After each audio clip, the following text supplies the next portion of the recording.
Hi hello வணக்கம் மக்களே, welcome back to my channel. இன்னைக்கு ஒரு சூப்பரான இன்ட்ரெஸ்டிங்கான மலையாள படத்தோட எக்ஸ்பிளனேஷன் தான் பார்க்க போகிறோம். நம்ம சேனலோட டிஸ்கிரிப்ஷனில் நம்ம வாட்ஸ்அப் சேனலோட லிங்க் கொடுத்துருக்கேன். மறக்காமல் எல்லாரும் அதுலேயும் ஜாயின் பண்ணிடுங்க. நம்ம போடுற வீடியோவோட லிங்க்கை நான் சேனல் குரூப்பில் நான் ஷேர் பண்ணுவேன். நீங்களும் அதை தவறாமல் கண்டு கழிக்கலாம். சரி, நம்ம இப்போ கதைக்குள்ளே போகலாம். படத்தோட ஸ்டார்டிங் சீன்லேயே நம்ம மம்புட்டியை காட்டுறாங்க. அவருக்கு கல்யாணம் ஆயிடுச்சு, ஒரு பொண்ணு பையன் சொல்லி சந்தோஷமாக தான் வாழ்ந்துகிட்டு இருக்காரு. இப்போ அவர் என்ன வேலை பார்க்குறாருன்னு தெரில. திடீர்னு அவருக்கு கால் வருது, போய் தனியாக நின்று பேசுகிறாரு. ஒய்ஃபு யாரும் கேட்க அவர் மாதிரி வேலை விஷயமா ஃபோன் அடிக்கிறாங்க. அதனால நான் உடனே கிளம்புறேன்னு சொல்கிறாரு. அதுக்கு ஒய்ஃபும் வந்துடுவீங்கள்ல சீக்கிரம்னு கேட்க, நான் 2 நாளில் வந்துடுவேன், ஒரு முக்கியமான வேலை அதான் போக வேண்டிய சூழ்நிலையாக இருக்குன்னு சொல்லிட்டு மம்புட்டியும் அங்கேருந்து கிளம்புறாரு. ஒய்ஃப் கிட்ட இப்படி சொல்லிட்டு கிளம்புனவர் காரில் ஒரு பொண்ணோட பேசி போயிட்டுருக்காரு. ஆக்சுவலி இவருக்கு கல்யாணம் ஆயிடுச்சுங்கிறது அந்த பொண்ணுக்கு கூட தெரியும். இருந்தாலும் இந்த பொண்ணு நம்ம ஹீரோ கூப்பிட்டாருன்னு சொன்னதுக்காக அவங்களும் வீட்டை விட்டு ஓடி வந்திருக்காங்க. இப்படியும் கேட்குறாரு, நான் சொன்ன மாதிரியே வீட்டில் செஞ்சு வச்சுட்டு வந்துடுறியா, லெட்டர்லாம் எழுதி வச்சுட்டு தானே வந்தேன் அப்படின்னு கேட்க, இவங்களும் நான் லெட்டர்லாம் எழுதி வச்சுட்டு தான் வந்தேன், எனக்கு டிவோர்ஸ் ஆனதுக்கப்புறம் இன்னொருத்தரை கல்யாணம் பண்ணுறதை பற்றி நான் யோசிக்கவே இல்லை, ஆனால் உங்களை பார்த்தோன்னே என் மனசு மாறிடுச்சுன்னு சொல்லிட்டு இருக்காங்க. அதே சமயத்தில் மம்புட்டியுமே, எனக்கு உனக்கே தெரியும், எனக்கு கல்யாணம் ஆகி 2 குழந்தைங்க இருக்காங்கன்னு சொல்லிட்டு, அதையும் நான் மீறி உன்னை லவ் பண்ணியிருக்கேன்னா உன்னை எனக்கு ரொம்ப பிடிச்சிருக்குன்னு சொல்லி பேசிகிட்டே வந்து ரூம் பிடிக்கிறாங்க. 2 பேரும் ஒன்றாவும் இருக்காங்க. அப்போ யதார்த்தமாக அந்த பொண்ணு நம்ம மம்புட்டிகிட்ட கேட்குறாங்க, உங்களுக்கு எது ரொம்ப பிடிக்கும்னு கேட்க, மம்புட்டியா எனக்கு கொல்றதுனா ரொம்ப பிடிக்கும்னு சொல்கிறாரு. இவங்க என்னமோ இதை ஒரு விளையாட்டாக தான் பேசுகிறாருன்னு நினச்சிக்கிட்டு இவங்க மேற்கொண்டு அதை பற்றியே பேசிகிட்டு இருக்காங்க. அப்படி என்ன உங்களுக்கு கொல்றதுல ஆர்வம் கிடச்சிட போகுது அப்படின்னு சொல்லி கேட்க, அதில் கிடைக்கிற ஆனந்தத்தை என்னால் எக்ஸ்ப்ரெஸ் பண்ணவே முடியாது அப்படிங்க. நான் இப்போ கூட நான் உன்னை கொலை பண்ணலாமே, எனக்கு 2 குழந்தைங்க இருக்காங்க, ஒய்ஃப் இருக்காங்க, ஒய்ஃப் மூலயமா வரதட்சணை கிடச்சிருக்கு, இதெல்லாம் விட்டுட்டு நான் எதுக்கு உன் கூட வாழணும் அப்படின்னு கேட்க, தெரியலையே, நீங்கள் தான் சொல்லணும்னு இவங்க சொல்ல, ஏன்னா உன்னை கொலை பண்ணுறதுக்கு தான் நாங்கள் வந்திருக்கேன், இதுதான் என்னோட ஹாபின்னு சொல்ல, எப்படி என்னை கொலை பண்ணுவீங்கன்னு அதையும் கேட்குறாங்க. இங்கே ஒரு பெல்ட் இருக்கு இல்லையா, அந்த பெல்ட்டால் உங்கள் கழுத்தை நெரிச்சு அப்படியே இறுக்கி கொண்டுருவேன்னு இவரும் சொல்ல, இது என்னமோ ஒரு விளையாட்டாக சொல்கிற மாதிரி அவங்க சிரிச்சுக்கிட்டே கேட்டுக்கிட்டு இருக்காங்க. திடீர்னு பார்த்தா அவர் பெல்ட் எடுத்து அவங்க கழுத்தை நெரிச்சு கொன்னே போட்டுடுறாரு.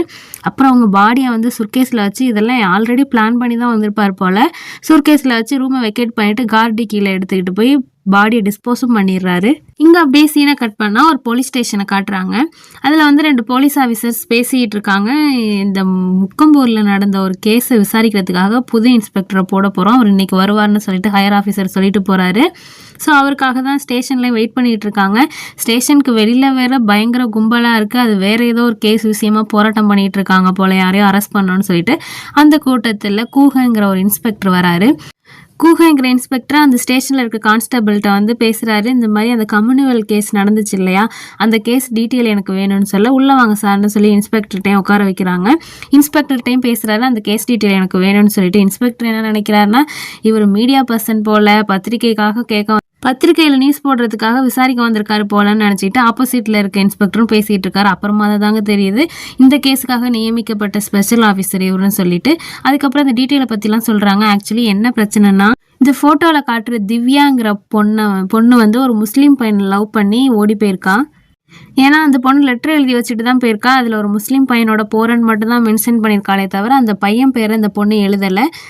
அதே சேம் டைம் இந்த பொண்ணும் ஒரு பையனும் பஸ்ஸில் ஏறி போனதை பஸ் ஸ்டாண்டில் இருக்க ஒரு டீ கடைக்காரர் பார்த்துட்டு, அதே ஏரியாவில் இருக்க சலீமுங்கிற ஒரு முஸ்லீம் பையன் மாதிரியே தான் அந்த ஃபேஸ் இருந்துச்சுன்னு சொன்னோன்னா, ஓடி போன பொண்ணோட தம்பி போய் அந்த சலீமுங்கிற பையன் வீட்டில் போய் பிரச்சனை பண்ணியிருக்காங்க. ஸோ இது ஹிந்து முஸ்லீம் சண்டையாக மாறி இருக்கு. இந்த கேஸை விசாரிக்க தான் இப்போ இவர் வந்திருக்காரு. கூகை ஆஃபீஸரோ ஓடி போன அந்த திவ்யாங்கிற பொண்ணோட வீட்டில் இருக்க ஆளுங்கள்ட்ட போய் விசாரிக்கிறாரு. நீங்கள் எந்த இதில் போய் அவங்க வீட்டில் பிரச்சனை பண்ணீங்கன்னு கேட்கும்போது, இல்லை சார், அவள் ஒரு முஸ்லீம் பையனோட ஓடி போகிறேன்னு எழுதி வச்சுருந்தா, ஊரில் இருக்க அந்த பஸ் ஸ்டாண்டுக்கிட்ட கடை வச்சுருக்க அந்த டீ கடைக்காரர் கூட நான் இந்த பயணம் பார்த்த மாதிரி தான் இருக்குன்னு சொன்னனால, அந்த பையனும் வேறு 2 நாளாக இல்லை, அதனால தான் நாங்கள் அவங்க வீட்டில் போய் பிரச்சனை பண்ணோன்னு சொல்ல, சரின்னா அந்த கடைக்காரர் இருக்கார் இல்லையா, அவரை கூப்பிட்டு விசாரிக்கிறாங்க. அந்த கடைக்கார்ட்ட அந்த சலீமுங்கிற அதே ஊர்க்கார பையனோட ஃபோட்டோ காமிச்சு, நீங்கள் கன்ஃபார்மாக பார்த்தது இந்த பையன் தானான்னு கேட்கும்போது, இவனை மாதிரி தான் சார் இருந்துச்சு, நான் சைடில் தான் பார்த்தேன், ஃபுல் பேஸை எனக்கு கிளியராக தெரிலன்னு சொன்னோன்னே நம்ம போலீஸ் ஆஃபீஸரும் போய் ஓடி போன பொண்ணோட வீட்டில் போய் பேசுகிறாரு. கடைக்காரர் பார்த்தது அவர் சைடில் பார்த்து ஒரு கெஸ்ட்டில் தான் சொல்லியிருக்காரு. நீங்கள் என்ன தான் இருந்தாலும் அவங்க வீட்டில் போய் பிரச்சனை பண்ணது தப்புன்னு சொல்கிறாரு. பத்தாயிரத்துக்கு ஓடி போன உங்கள் அக்காவோட நாங்கள் செக் பண்ணி பார்த்ததில் உங்கள் அக்கா ஃபோனுக்கு ஓடி போகிறதுக்கு 1 வாரத்துக்கு முன்னாடியிலேருந்தே அடிக்கடி ஒரு நம்பர்லேருந்து கால் வந்துக்கிட்டே இருந்திருக்கு. நாங்கள் என்ன சந்தேகப்படுறோம்னா அந்த பையன் கூட தான் உங்கள் அக்கா ஓடி போயிருந்துருக்கலாம். அந்த ஃபோனை நாங்கள் ட்ரேஸ் பண்ணதில்லை. அந்த ஃபோன் நம்பர் வேறு ஊரில் இருக்க திலீப்புங்கிற ஒருத்தனோட நேமை காட்டுது. எனக்கு என்னமோ திலீப்புங்கிறவனோட தான் உங்கள் அக்கா போயிருந்துருக்கணும்னு நான் சந்தேகப்படுறேன்னு போலீஸ் ஆஃபீஸர் சொல்ல, திவ்யாவோட தம்பியோ சார் அந்த திலீப்புங்கிறவனோட அட்ரஸ் மட்டும் கிடைக்குமா சார்னு சொல்லி கேட்டு வாங்கிக்கிறாரு. இப்போ அடுத்த நாள் நம்ம கூக போலீஸ் ஆஃபீஸர் எங்கே விசாரணை பண்ண போவார்னு தெரியும். நம்ம அந்த ஃபோன் டீட்டெயிலை வச்சு ஒரு சிம் அட்ரஸ் கண்டுபிடிச்சாங்க இல்லையா, திலீப்புங்கிற ஒரு டைம் தான் கால் வந்திருக்குன்னு சொல்லிட்டு அவரை போய் பார்த்து விசாரிக்கலாமேன்னு சொல்லிட்டு அந்த அட்ரஸ்க்கு தான் போகிறாங்க. நம்ம கூகை சார் அங்கே போகிறதுக்கு முன்னாடியே ஓடி போன பொண்ணோட வீட்டில் இருந்து அவங்க தம்பியோட ஃப்ரெண்ட்ஸும் அந்த அட்ரஸ்க்கு வந்துடுறாங்க. வந்து அந்த திலீப்புங்கிற பையனை என்ன ஏதுன்னு கேட்டு கேள்வி இல்லாமல் அடித்து ஜீப்பில் போட்டு தூக்கிட்டு போய் எங்கள் அக்கா எங்கடான்னு சொல்லிட்டு சேர்ந்து அடிக்கிறாங்க ஃபோட்டோ காமிச்சு. நல்ல வேலைங்க அதுக்குள்ளே நம்ம போலீஸ் ஆஃபீஸர் அங்கே வந்துடுறாரு. இவரை பார்த்தோன்னே எல்லாம் அவனை அப்படியே விட்டுட்டு ஓடி போயிடுறாங்க. அதுக்கப்புறம் நம்ம போலீஸ் ஆஃபீஸர் தாங்க அவரை போய் ஹாஸ்பிட்டல்லையும் சேர்க்குறாரு. சேர்த்துட்டு இந்த பொண்ணை பார்த்துருக்கியாப்பா நீ இதுக்கு முன்னாடின்னு சொல்லிட்டு திவ்யாவோட ஃபோட்டோவை காட்டுறாங்க. அவரும் இந்த பொண்ணை நான் பார்த்ததே இல்லை சார், யார் சார் இந்த பொண்ணு, இதுக்கு முன்னாடி 4 பேர் அடித்தாங்கல்ல அவங்க கூட இந்த பொண்ணு ஃபோட்டோவை காமிச்சு எங்கேன்னு தான் சார் கேட்டாங்க. எனக்கும் இந்த பொண்ணுக்கு சம்மந்தமே இல்லை, நான் இப்போ தான் சார் பார்க்குறேன்னு திலீப் சொல்கிறாரு. அதுக்கப்புறம் அந்த ஃபோன் நம்பர் காட்டுறாரு. இந்த நம்பர் உங்களோடது தானேன்னு கேட்கும்போது இல்லை சார் இது ஏன் நம்பர் இல்லைன்னு சொல்கிறாரு திலீப். என்னங்க உங்கள் நம்பர் இல்லைங்கிறீங்க, உங்கள் ப்ரூஃப் கொடுத்து தான் இந்த சிம்மை வாங்கியிருக்காங்கன்னு சொன்னோன்னா அப்புறம் திலீப் யோசிச்சு பார்க்குறாரு. ஆமாம் சார் எங்கள் சொந்தத்தில் என் அத்தை பொண்ணு வந்து சிம்மு வாங்குறதுக்கு என் ஐடி ப்ரூஃப் வச்சு தான் வாங்கி கொடுத்தேன், அவங்க தான் யூஸ் பண்ணிகிட்டு இருந்தாங்கன்னு சொல்லும்போது சரி உங்கள் அத்தை பொண்ணு செல்வி இப்போ எங்கே இருக்காங்கன்னு கேட்க அவங்க கொஞ்ச நாளைக்கு முன்னாடியே யாரு கூடயே ஓடி போயிட்டாங்க சார் சில மாதத்துக்கு முன்னாடி அப்படின்னு சொன்னோன்னே இவருக்கு இன்னும் டவுட் வருது என்னடா இதுன்னு சொல்லிட்டு சரி செல்வியோட வீட்டில் போய் விசாரிக்கிறாங்க. இப்போ செல்வி தான் ஓடி போயிட்டாங்கன்னு தெரியுது இல்லையா, அவங்க ஃபோன் நம்பர்லாம் ட்ரேஸ் பண்ணி பார்க்கும்போது அவங்க ஓடி போகிறதுக்கு முன்னாடி ஒரு நம்பர்லேருந்து அடிக்கடி அவங்களுக்கு கால் வந்திருக்குன்னு தெரிய வருது. சரிண்ணா அந்த ஃபோன் நம்பர் டீட்டெயில் எடுத்து யார் பேரில் சிம் வாங்கியிருக்காங்கன்னு சொல்லிட்டு அந்த அட்ரஸ்க்கு போனால் அந்த ஃபோனை யூஸ் பண்ணிகிட்டு இருந்த பொண்ணு ஓடி போயிருக்காங்கன்னு தெரியுது. இது ஒரு செயின் மாதிரி போயிட்டே இருக்குது. நம்ம கூக போலீஸ் ஆஃபீஸராக இந்த கேஸ் எடுத்தது ஏதோ ஒரு கம்யூனல் கேஸுன்னு தான் நினச்சி சாதாரணமாக வந்தார். இது ஒரு செயின் மாதிரி ஒரு பெரிய கேஸ் மாதிரி தெரியுது. இவருக்கு விசாரிக்க பயம் அல்லது என்னடா இவ்வளோ பெரிய கேஸ் எப்படி யாருக்கும் தெரியாமல் மறைஞ்சிருக்கும்னு சொல்லிட்டு ஆச்சரியமாக படுறாரு. பத்தாயிரத்துக்கு ஓடி போன பொண்ணுங்க என்ன ஆனாங்கன்னு தெரில. ஓடி போய் ஒரு சில வாரங்கள் கழித்து அவங்க வீட்டுக்கு லெட்டரும் போட்டிருக்காங்க, நான் நல்லா இருக்கேன் எல்லாம் சரியானதுக்கப்புறம் திரும்ப வரேன்னு சொல்லிட்டு. அதனால் ஓடி போனவங்க பொண்ணு வீட்டிலேருந்து யாரும் இது வரைக்கும் கம்ப்ளைண்ட்டும் கொடுக்கல, அதனால் வெள்ளை யாருக்கும் தெரியலைங்க அவருக்கு தெரிய வருது. கூகா போலீஸ் ஆஃபீஸராக இது வரைக்கும் அவர் கண்டுபிடிச்சதெல்லாம் ஹையர் ஆஃபீஸர்கிட்ட எக்ஸ்பிளைன் பண்ணிட்டு இருக்காரு. கூகா இது வரைக்கும் அவர் கண்டுபிடிச்சதெல்லாம் சொல்லிட்டு இருக்காரு. எனக்கு என்னமோ இது எல்லாத்தையும் பண்ணுறது ஒரே ஆளாக தான் இருக்கும்னு எனக்கு சந்தேகமாக இருக்குது சார். ஏன்னா நான் திவ்யாவோட ஃபோனை செக் பண்ணி பார்த்ததுலேருந்து திவ்யா ஓடி போகிறதுக்கு முன்னாடி அடிக்கடி ஒரு நம்பர்லேருந்து கால் வந்திருக்கு. சரிண்ணா அந்த நம்பரோட டீட்டெயிலை வச்சு அங்கே போய் விசாரித்தா அந்த பொண்ணு ஓடி போயிருக்காங்கன்னு தெரியுது, செல்விங்கிற பொண்ணு. சரி செல்விங்கிற பொண்ணு யூஸ் பண்ண நம்பரை ட்ரேஸ் பண்ணி பார்த்தா அவங்களுக்கு அடிக்கடி ஒரு கால் வந்திருக்கு. அந்த நம்பரை ட்ரேஸ் பண்ணி பார்த்தா அதை யூஸ் பண்ணது மகேஸ்வரி. சரிண்ணா அவங்க வீட்டு அட்ரஸில் போய் விசாரித்து பார்த்தா அவங்களும் ஓடி போய் 1 மாதம் ஆகுதுன்னு சொல்கிறாங்க. சரிண்ணா மகேஸ்வரி ஃபோனை ட்ரேஸ் பண்ணி பார்க்கும்போது அவங்க ஓடி போகிறதுக்கு சில நாட்கள் வரைக்கும் ஒருத்தர்ட்டேருந்து அடிக்கடி கால் வந்திருக்கு. அந்த நம்பரை ட்ரேஸ் பண்ணி பார்த்தா அதை யூஸ் பண்ணது காயத்ரிங்கிற ஒரு பொண்ணு. அவங்க வீட்டில் விசாரிக்கும் போது காயத்ரியும் வீட்டில் எல்லாம் சொல்லாமல் லெட்டர் எழுதி வச்சு ஓடி போயிருக்காங்க. இதில் கண்டுபிடிச்ச வரைக்கும் என்னன்னா இது ஒரு செயின் மாதிரி போயிட்டே இருக்குது சார்னு சொல்கிறாரு. இங்கே ஒரு பக்கம் கூகை வந்து ஹையர் ஆஃபீஸர்கிட்ட கேஸை பற்றி எக்ஸ்பிளைன் பண்ணிகிட்டு இருக்காரு. அப்படியே இப்போ சீனை கட் பண்ணால் நம்ம மம்புட்டியை காட்டுறாங்க. மம்புட்டி வீட்டில் ஃபேமிலியோட டிவி பார்த்துக்கிட்டு இருக்காரு. அப்போ யாரோ தெரிஞ்சவர் வீட்டுக்கு வந்திருக்காரு போல். இவரும் ஒய்ஃபை காஃபி போட சொல்கிறாரு. சரி எதுக்கு வந்திருக்கீங்க, என்ன பிரச்சனைன்னு மம்புட்டியும் கேட்குறாரு. இல்லைன்னு நான் நகைக்கடை வச்சுருக்கிறது உங்களுக்கே தெரியும், நகை செய்கிறதுல முக்கியமான கெமிக்கலில் சயனைடும் ஒன்று, நான் அதை வாங்கி வீட்டுக்கு வாசலில் வெளியில் வச்சுருந்தேன். அது எங்கள் வீட்டு பக்கத்து வீட்டு நாய் வந்து சாப்பிட்டு இறந்து போயிடுச்சு போல். பக்கத்து வீட்டுக்காரர் பயங்கரமாக பிரச்சனை பண்ணுறாரு. அந்த நாய் காஸ்ட்லியான நாய், நான் அதை பார்த்து வளர்த்தேன் அப்படி இப்படின்னு சொல்லி பிரச்சனை பண்ணுறாரு. நாங்கள் எவ்வளோ காசுனாலும் தர ரெடியாக தான் இருக்கோம், ஆனால் அவர் ஒத்துக்காமல் நான் கேஸ் போடுவேன் அப்படி இப்படிங்கிறாரு. நீங்கள் தான் கொஞ்சம் பேசி சமாதானப்படுத்தணும்னு சொல்கிறாரு. அதெல்லாம் கேட்டுட்டு மம்புட்டி ஆமாம் சைனடுங்கிறது ஈஸியாக யாருக்கும் கிடைக்காது, எப்படி உங்களுக்கு கிடைச்சதுன்னு கேட்குறாரு. ஆமாண்ணே அது ஈஸியாக கிடைக்காது, ஆனால் இந்த மாதிரி நகைக்கடை வச்சு நடத்துகிற நாங்கள்லாம் கவர்மெண்ட்டில் அப்ரூவல் வாங்கி வச்சுருப்போம், அந்த அப்ரூவல் சீட் காமிச்சாதான் எங்களுக்கு அந்த இதே கிடைக்கும்னு சொன்னோன்னே அப்படியான்னு சொல்லிட்டு இவரும் ஆச்சரியமாக தெரிஞ்சுக்கிறாரு மம்புட்டி. ஸோ இப்போ மம்பட்டிக்கு தான் ஒரு புது ரூட் கிடச்சிருக்கு இல்லையா, அந்த அப்ரூவல் சீட்டை கொடுங்கன்னு சொல்லி அவர்கிட்டேருந்து வாங்கி வச்சுக்கிட்டு இவர் என்னமோ அந்த நகைக்கடையை வச்சு நடத்துகிற மாதிரி போய் அந்த அப்ரூவலை காமிச்சு சைனைடு வாங்கிடுறாரு.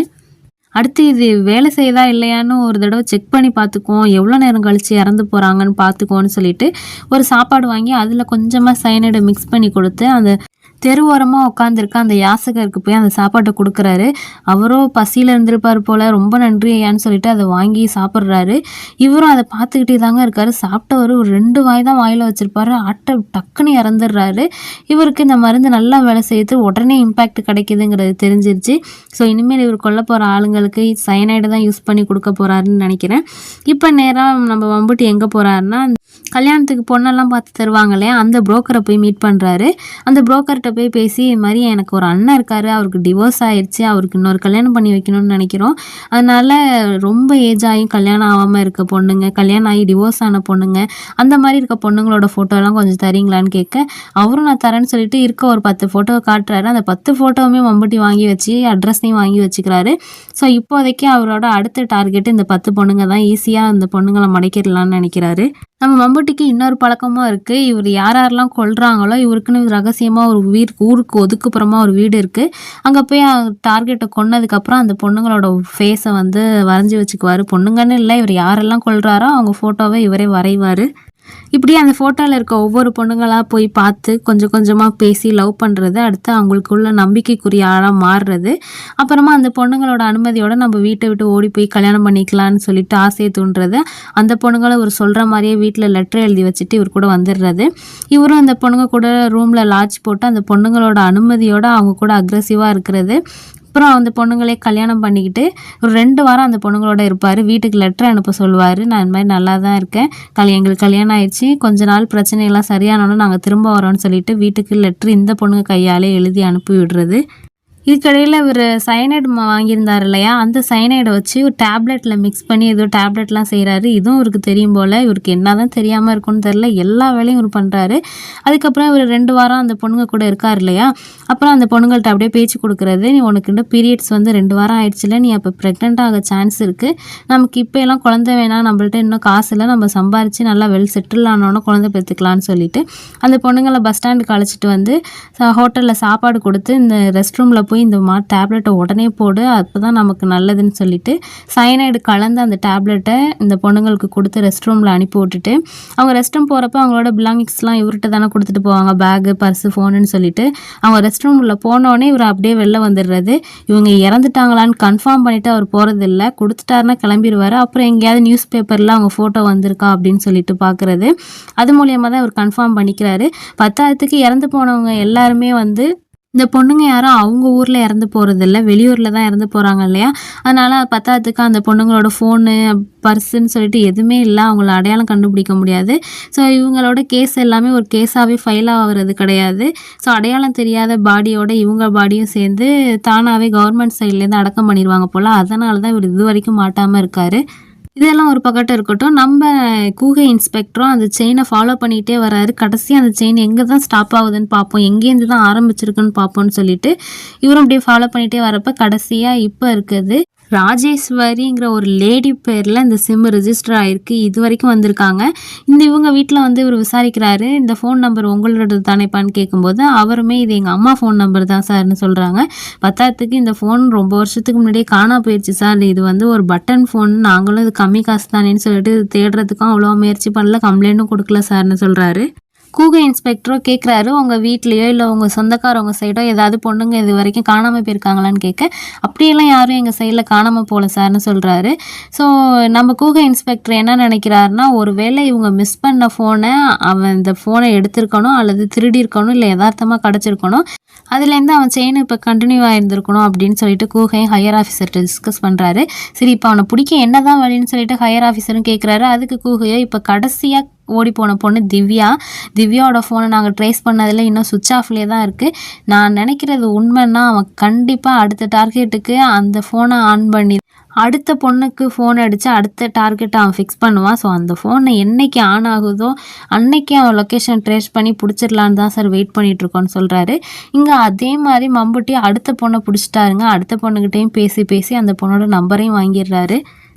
இப்போ கூக போலீஸ் ஆஃபீஸரும் அடுத்த லீடு கிடச்சிருக்கேன்னு சொல்லிட்டு போய் மறுபடியும் ஒரு இடத்துல விசாரிக்கிறாரு. ஏதோ ஒரு நம்பரோட டீட்டெயில் கிடச்சி அங்கே போய் பார்த்தா இந்த தடவை இவருக்கு ஏமாற்றம் தான். அந்த பொண்ணு ஓடி போய் 2 நாள் ஆகுது போல். என்னடா இது அப்படின்னு சொல்லிட்டு இவர் வருத்தப்படுறாரு. ஆனால் எப்படியும் அவன் மாட்டிடுவாங்கிறது அவருக்கு தெரியுது. ஏன்னா ஓரளவு அவன் கிட்ட நெருங்கின மாதிரி தான் இவருக்கு ஒரு ஃபீலு. பத்தாயிரத்துக்கு ஹையர் ஆஃபீஸர்கிட்ட இதை பற்றி டிஸ்கஸ் பண்ணும்போது இது வரைக்கும் காணா போன 11 பொண்ணுங்களை பற்றின டீட்டெயில் நாங்கள் கண்டுபிடிச்சதில்ல. ஒரு குறிப்பிட்ட 3 ஏரியா சரௌண்டிங்கில் தான் சார் அந்த பொண்ணுங்கள்லாம் இருந்திருக்காங்க. எனக்கு என்னமோ அந்த ஏரியாவுக்குள்ளே தான் அவன் இருக்க சான்ஸ் இருக்குது. அந்த ஏரியாவுக்குள்ளே இருக்க ஸ்டேஷனில் எனக்கு அங்கே போஸ்டிங் போடுங்க. பத்தாயிரத்துக்கு ஹெல்ப்புக்கு எனக்கு ஒரு போலீஸ் ஆஃபீஸரும் வேணும்னு சொல்லிட்டு கேட்குறாரு. ஹையர் ஆஃபீஸரும் கூகை போலீஸ் ஆஃபீஸர் சொன்ன மாதிரியே அவருக்கான எல்லா ஏற்பாடும் பண்ணி தராரு. இவர் ஹெல்ப்புக்காக இன்னொருத்தரை கேட்டார் இல்லையா, அவரையும் ஏற்பாடு பண்ணி கொடுத்துருக்காரு. ஸோ அவரை பற்றி தான் இன்ஸ்பெக்டர் எக்ஸ்பிளைன் பண்ணிகிட்டு இருக்காரு. அவர் இந்த ஸ்டேஷனை சேர்ந்தவர் தான் சார். கொஞ்ச நாள் ஸ்பெஷல் பிரான்ச்சில் இருந்தார். இப்போ மறுபடியும் நீங்கள் கேட்டனால இப்போ இந்த கேஸ்க்காக வராருன்னு சொன்னோன்னே சரி என்ன கூகை போலீஸ் ஆஃபீஸரும் யாரா அவருன்னு சொல்லிட்டு அவளோட வெயிட் பண்ணிகிட்டு இருந்தா அது நம்ம மம்புட்டிங்க. ஆக்சுவலி ஒரு போலீஸ் ஆஃபீஸராக தான் இருந்திருக்காரு. இதில் இருந்துக்கிட்டே இவர் இந்த கொலையெல்லாம் பண்ணவும் தான் ஈஸியாக எஸ்கேப் ஆயிடுறாரு போல். அது மட்டும் இல்லாமல் கூகைங்கிற போலீஸ் ஆஃபீஸர் தான் இவரோட கேஸை விசாரிக்கிறாருன்னு வேணுக்குன்னே தெரிஞ்சு வாலண்டியராகவே நானே இந்த கேஸ்க்கு ஹெல்ப் பண்ணுறேன்னு சொல்லிட்டு இவருக்கு தெரிஞ்ச ஃப்ரெண்டுங்க மூலியமாக ரெக்கமெண்டேஷனில் இந்த கேஸில் இவர் வந்து ஜாயின் ஆயிருக்காரு. ஏன்னா இவர் கூடவே இருந்தால் தானே இவரை பிடிக்க இவங்க என்னென்னலாம் க்ளூ எடுக்கிறாங்களோ அதெல்லாம் இவர் வந்து தடையும் இல்லாமல் ஆக்க முடியும். அதனாலே கூட சேர்ந்துருக்காரு. இதுக்கு இடையில இப்போதுமே நம்ம மம்புட்டி வந்து ரொம்ப வயசாகியும் கல்யாணம் ஆகாமல் இருக்க பொண்ணுங்க, பத்தாத்துக்கு டிவோர்ஸ் ஆனவங்க, அந்த மாதிரி இருக்க பொண்ணுங்களோட தான் டார்கெட்டாக எடுப்பார். ஆனால் இந்த தடவை வந்து ஒரு சின்ன வயசு காலேஜ் படிக்கிற பொண்ணை வந்து பஸ்ஸில் போகும்போதும் வரும்போதும் பேசி இந்த பொண்ணை கரெக்ட் பண்ணியிருந்திருக்காரு. ஸோ அதே பேட்டர்ன் தான் இந்த பொண்ணு வந்து ப்ரெக்னென்ட் இருக்கணும்னா இந்த மாத்திரையும் போடு அப்படின்னு சொல்லிட்டு பாத்ரூமுக்கு சைனைடு டேப்லெட்டை கொடுத்துட்டு இந்த பொண்ணோட ஃபோன் பர்ஸ் எடுத்துக்கிட்டு எஸ்கேப் ஆயிருக்காரு. இப்போ தான் நம்ம மம்புட்டி கூகை போலீஸ் ஆஃபீஸரோட வந்து சேர்ந்துட்டார் இல்லையா, இந்த கேஸை பற்றி சொல்லுங்கள் சார் அப்படின்னு சொல்லிட்டு இவரே தெரியாத மாதிரி எல்லாத்தையும் கேட்டு வாங்கிக்கிறாரு. ஏன்னா எது வரைக்கும் இவங்க கண்டுபிடிச்சிருக்காங்கங்கிறது லீடு தெரிஞ்சுக்கணும் இல்லையா. கூகை போலீஸ் ஆஃபீஸரும் அவர் கண்டுபிடிச்சதெல்லாம் சொல்கிறாரு. அவன் கடைசியாக காணாமல் போன அந்த பொண்ணோட ஃபோனை இன்னும் சுவிட்ச் ஆன் பண்ணாமல் இருக்கான். அவன் அந்த ஃபோனை மட்டும் ஆன் பண்ணிவிட்டு அடுத்த டார்கெட்டுக்கு ஃபோன் பண்ணான்னா அவனை ஈஸியாக பிடிச்சிடலான்னு சொன்னோன்னே நம்ம மம்புட்டிக்கு திக்கு திக்குன்னு இருக்குது. ஏன்னா இப்போ கூட ஃபோனை அவர் பையில் தான் வச்சுருக்காரு. சரி சார் எனக்கு இங்கேருந்து வீடு பக்கம் தான், நாளைக்கு வந்து மீட் பண்ணுறேன்னு சொல்லிட்டு இறங்கிக்கிட்டு அவர் வச்சுருக்காரு இல்லையா ஃபோனு, அதை முதல்ல கல் வச்சு நல்லா நொறுக்கி தூக்கி போடுறாரு. அடுத்து இந்த கேஸுக்கு ஹெல்ப் பண்ணுற மாதிரியே இந்த கேஸுக்காக வச்சுருக்க ஃபைல் எல்லாத்தையும் ஒரு லைன் விடாமல் எல்லாத்தையும் படித்து பார்த்துக்கிட்டு இருக்காரு. இவர் மட்டும் கிடையாது, கூகைக்கு ஹெல்ப் பண்ணுறதுக்கு இன்னொரு போலீஸ் ஆஃபீஸரும் இருக்கார். ஸோ எல்லாருமே சேர்ந்து தான் பழைய கேஸ் ஃபைல் எல்லாத்தையும் ஏதாவது எவிடன்ஸ் கிடைக்குதான்னு சொல்லி க்ளூ கிடைக்குதான்னு சொல்லி பார்த்துக்கிட்டு இருக்காங்க. அப்போ வந்து நம்ம கூகைக்கு ஒரு ஃபோன் வருது. அவர் வந்து ஏதோ ஒரு ஸ்டேஷனில் நம்ம 11 பொண்ணுங்க மிஸ்ஸிங் ஆன லிஸ்ட்டு வச்சுருந்தோம்ல சார், ஓடி போன பொண்ணுங்களுக்கு என்ன ஆனிச்சுன்னே நம்ம தெரியாமல் இருந்தோம் இல்லையா. நம்மளுக்கு கிடச்ச அந்த 11 பொண்ணுங்களில் ஒரு பொண்ணு வந்து அன்ஐடென்டிஃபை பாடியாக டிஸ்போஸ் பண்ணப்பட்டிருக்காங்க சார். அந்த பொண்ணோட ஃபோட்டோ நான் கண்டுபிடிச்சி மேட்ச் பண்ணி பார்த்துட்டு அது அவங்க தான் சொன்னோன்னே இப்போ அவங்களுக்கு சந்தேகம் வருது. அப்போ ஓடி போன 11 பொண்ணுங்களையும் அவன் கொண்டிருப்பானோ அப்படின்னு சொல்லிட்டு இது வரைக்கும் அவங்க ஓடி போனதாக கருதின எல்லா பொண்ணுங்களை பற்றின டீட்டெயிலையும் தீவிரமாக விசாரித்து கண்டுபிடிக்கும் போது தான் தெரியுது அவங்க எல்லாருமே அன்ஐடென்டிஃபை பாடியாக டிஸ்போஸ் பண்ணப்பட்டிருக்காங்கன்னு தெரியுது. ஸோ போஸ்ட்மார்ட்டம் ரிப்போர்ட்லாம் வாங்கி படித்து பார்க்கலாமேன்னு சொல்லிட்டு டாக்டர்கிட்ட போய் பார்த்து பேசும்போது நாங்கள் அது அன்ஐடென்டிஃபை பாடிங்கிறனால நாங்கள் ரொம்ப டீட்டெயிலாக போஸ்ட்மார்ட்டம் பண்ணல சார், இருந்தாலும் அந்த ரிப்போர்ட்டை வச்சு நான் ஓரளவு கண்டுபிடிச்சி சொல்கிறேன்னு சொல்லிட்டு டாக்டருமே சொல்கிறாரு. நான் எல்லாரோட போஸ்ட்மார்ட்டம் ரிப்போர்ட்டும் பார்த்தேன். அதில் முக்கால்வாசி பொண்ணுங்களோட வயிற்று கிழிச்சு பார்க்கும்போது பயங்கரமாக நாரிருக்கு, உள்ள துர்நாற்றம் வந்திருக்குன்னு தெரியுது. அப்போ அவங்க வயிற்றுக்குள்ளே ஏதாவது ஒரு கெமிக்கல் போயிருந்துருக்கணும் அப்படின்னு சொல்லிட்டு நாங்கள் எந்த கெமிக்கல் போயிருக்க வாய்ப்பு இருக்குன்னு சொல்லிட்டு நல்ல ரிப்போர்ட்டை வச்சு ஆராய்ச்சி பண்ணும்போது தான் தெரியுது சயனைட் பேசஸ் இருந்திருக்குன்னு தெரிய வருது சார்னு சொன்னோன்னே இவருக்கு பயங்கர ஷாக்கு. சயனைடுங்கிறது ஈஸியாக யாருக்குமே கிடைக்காது அப்படின்னு சொல்லும்போது டாக்டரோ தெரில சார் எப்படி அவனுக்கு கிடைச்சதுன்னு சொல்லிட்டுன்னு சொல்கிறாரு. பத்தாயிரத்துக்கு இது வரைக்கும் ஒரு கண்டுபிடிச்சதை போய் ஹையர் ஆஃபீஸர்கிட்டையும் இன்ஃபார்ம் பண்ணுறாரு. இந்த கேஸ் போக போக ரொம்ப பெருசாகிட்டு இருக்கு சார், ஓடி போன எல்லா பொண்ணுங்களையுமே அவன் கொண்டிருக்கான், அந்த பொண்ணுங்க கூட மூர்க்கத்தனமாக ஒன்றா இருந்திருக்கான், அதையுமே டாக்டர் சொன்னார். அவங்க இறந்து போகிறதுக்கு முன்னாடி இன்டர்செக்ஷுவலில் இருந்திருக்காங்கன்னு சொல்லிட்டு டிஎன்ஏ சாம்பிளும் எடுக்க முடியாதுன்னு சொல்லிட்டாரு. ஏன்னா ரேப் பண்ணப்பட்டு 1 வாரம் இருந்தால் தான் டிஎன்ஏ சாம்பிள் கிடைக்கும். அவங்க 2 வாரம் கழிச்சு இறந்துருக்கனால அந்த சாம்பிள் நமக்கு கிடைக்காது சார்னு சொல்கிறாரு. பத்தாயிரத்துக்கு அவனோட டிஎன்ஏ சாம்பிள் கிடைக்கக்கூடாது வந்துடக்கூடாதுங்கிறதுக்காக தான் 2 வாரம் அந்த பொண்ணுங்க கூட இருந்துட்டு அந்த பொண்ணுங்கள கொலை பண்ணியிருக்கான். வீட்டுக்கும் எந்த சந்தேகமும் வந்துடக்கூடாதுன்னு சொல்லிட்டு தான் வீட்டுக்கும் லெட்டரையும் அனுப்பி வச்சிருக்கான். எனக்கு என்ன இதில் சந்தேகம்னா, அந்த பொண்ணுங்களாம் அவனுக்கு பிடிச்சிருக்கு, ஓடி போயிட்டான். அந்த பொண்ணுங்க கூட அவன் ஒன்னாவும் இருக்கலாம், அப்படியே விட்டுருந்துருக்கலாம். எதுக்கு அந்த பொண்ணுங்கள கொலை பண்ணணும்னு தெரியலையே சார்ன்னு நம்ம கூகையும் பயங்கரமா யோசிக்கிறாரு. அடுத்து நம்ம கூகையோ இது மாதிரி அன்ஐடென்டிஃபையா இறந்து போனோட பாடியோட பிலாங்கிங்ஸ்லாம் இருக்கும் இல்லையா, அதெல்லாம் அவங்க கலெக்ட் பண்ணி வச்சிருந்திருப்பாங்க ஃபாரன்சிக் ஆஃபீஸில். அதையெல்லாம் எடுத்து பார்க்குறாரு. பார்க்கும்போது அதில் வந்து எல்லாருமே அந்த டேப்லெட் போட்டு வைக்கிற மாதிரி ஒரு கவர் வச்சுருந்துருக்காங்க. அதுக்குள்ளே பார்க்கும்போது டேப்லெட் இருந்ததுக்கான ஆதாரமும் இருக்குது. அந்த டேப்லெட்டோட சைனைடும் மிக்ஸ் ஆகிருக்குங்கிறதும் கண்டுபிடிச்சிடுறாங்க இவங்க. அப்போ டேப்லெட்டில் தான் அவன் சைனைடை மிக்ஸ் பண்ணி கொடுத்துருக்கான்னு தெரியுது. 10,000க்கு ஒரு சேஃப்டி பின்னும் இருந்திருக்கு. இந்த சேஃப்டி பின் நார்மலாக லேடிஸ் யூஸ் பண்ணுறது கிடையாது, நம்ம பேட்செல்லாம் குத்துறதுக்கு யூஸ் பண்ணுற அந்த பின்னு. 10,000க்கு அந்த ஊக்கில் நம்ம காக்கி சட்டையோட நூல் கூட இருந்துச்சு சார் அப்படின்னு சொல்ல கூகைக்கு டவுட் வருது. ஒருவேளை டிபார்ட்மெண்ட்டை சேர்ந்த ஆளாக கூட இருக்கலாமா அப்படிங்கிற மாதிரி யோசிக்கிறாரு.